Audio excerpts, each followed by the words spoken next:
राधे राधे। कभी ऐसा सोचा है कि आपका दिमाग आपकी सुन ही नहीं रहा, रुक ही नहीं रहा और आप हर छोटी बात पर बार बार ओवर थिंकिंग कर रहे हो? फ्यूचर की चिंता, पास्ट का गिल्ट और दूसरों से कंपैरिजन। अगर हाँ, तो ये वीडियो आपके लिए है। श्री कृष्ण अध्याय 4 में इन सभी सवालों का एक सुंदर सा जवाब देता है। अध्याय 4 श्लोक 27 में श्री कृष्ण अर्जुन को समझाता है, कुछ लोग अपने सेंसेस और प्राणों के सभी एक्शन को सेल्फ कंट्रोल के योग और ज्ञान की आग में समर्पित कर देते हैं।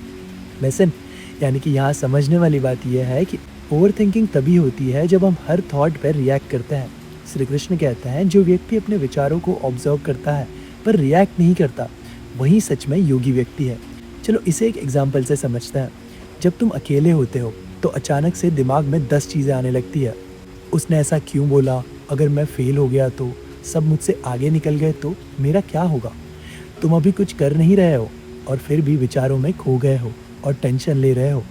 यही सब कुछ तो ओवर थिंकिंग है जो तुम्हारा नुकसान कर रही है।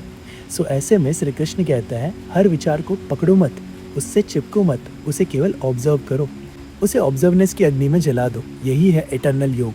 आगे अध्याय 4 श्लोक 28 में श्री कृष्ण अर्जुन से कहता है, कुछ लोग पैसा दान करते हैं और कुछ लोग तपस्या करते हैं, कुछ लोग ज्ञान का अभ्यास करते हैं। सबका अपना अपना तरीका है यज्ञ करने का।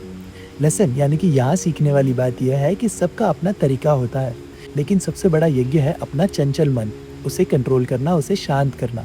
चलो इसे भी एक एग्जाम्पल से समझते हैं।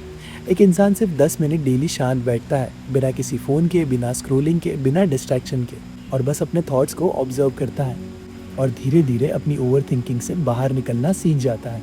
ये भी एक तरह का यज्ञ ही है जिसमें तुम अपनी एंजाइटी और डाउट्स की आहुति दे रहे हो। So conclusion of this video, her thought पर रिएक्ट मत करो, केवल ऑब्जर्व करो। अपने मन को शांत करना भी एक तरह की तपस्या है। कृष्ण कहते हैं, ओवर थिंकिंग का सॉल्यूशन है अवेयरनेस और सेल्फ कंट्रोल का यज्ञ। क्या आप भी कभी ओवर थिंकिंग से गुजरे हो? अगर हाँ, तो नीचे कमेंट सेक्शन में बताओ आपने कैसे डील किया। मिलते हैं इस सीरीज के अगले भाग में जीवन से जुड़े कुछ और श्लोक, कुछ और सवाल और उनके जवाबों के साथ। जय श्री कृष्णा।